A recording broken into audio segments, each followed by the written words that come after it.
सिल्लोड तालुक्यातील भवन येथे या ठिकाणी राष्ट्रीय महामार्ग जळगाव छत्रपती संभाजीनगर या ठिकाणी मोठमोठे बघू शकता की या रस्त्यावरती खड्ड्यामध्ये पूर्ण ट्रॅफिक जाम झालेला आहे.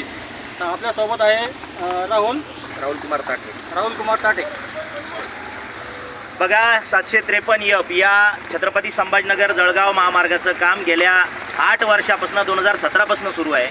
साधारणपणे गव्हर्नमेंट एकीकडे असं म्हणतं की आपण एवढ्या वेगाने विकास करतोय की एका दिवसामध्ये साधारणपणे एका तासामध्ये आपण 1 किलोमीटर एवढा रस्ता बांधतो आहे. आणि 8 वर्षामध्ये जर का निल्लोड फाटा ते सिल्लोड हा रस्त्याचं काम या ठिकाणी होत नसतील आणि असे एवढे मोठे मोठे खड्डे या ठिकाणी पडत असतील आणि गेल्या 4 ते 5 तासापासून या भागातील या आजूबाजूतील जे काही सहकारी गावातले आहेत त्यांच्या येण्या जाण्याचा मार्ग जर का खडतर होत असेल तर यापेक्षा मोठं कुठलं दुर्दैव असं आम्हाला या ठिकाणी वाटत नाही. या रस्त्यावरती आजपर्यंत अनेक अपघाताने त्या ठिकाणी मृत्यू झालेले आहेत, अनेक लोक या ठिकाणी जखमी झालेले आहेत, तरीसुद्धा प्रशासनाला जाग येत नाही. गेल्या 8 वर्षामध्ये या रस्त्याचं काम तसूभर सुद्धा वाढलेलं नाही आहे. म्हणजे सिल्लोड फाटा ते सिल्लोड या भागामध्ये किंवा इथून ये जा करणारे जे लोक असतील यांच्या मरत यातना या संपत नाही आहेत. दररोज हीच परिस्थिती आहे.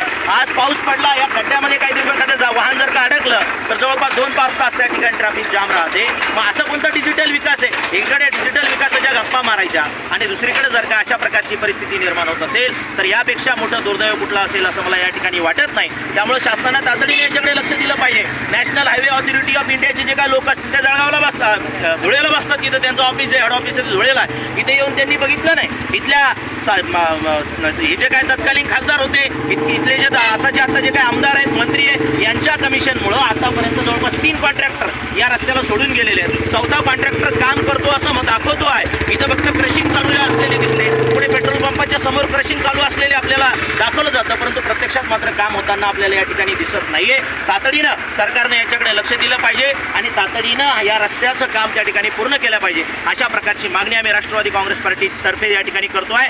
जर का सरकार आमचं ऐकत नसेल तर एखादं मोठं आंदोलन आम्हाला या ठिकाणी उभारावं लागेल. अशा प्रकारची सुद्धा इशारा सरकारला या माध्यमातून देतो. धन्यवाद.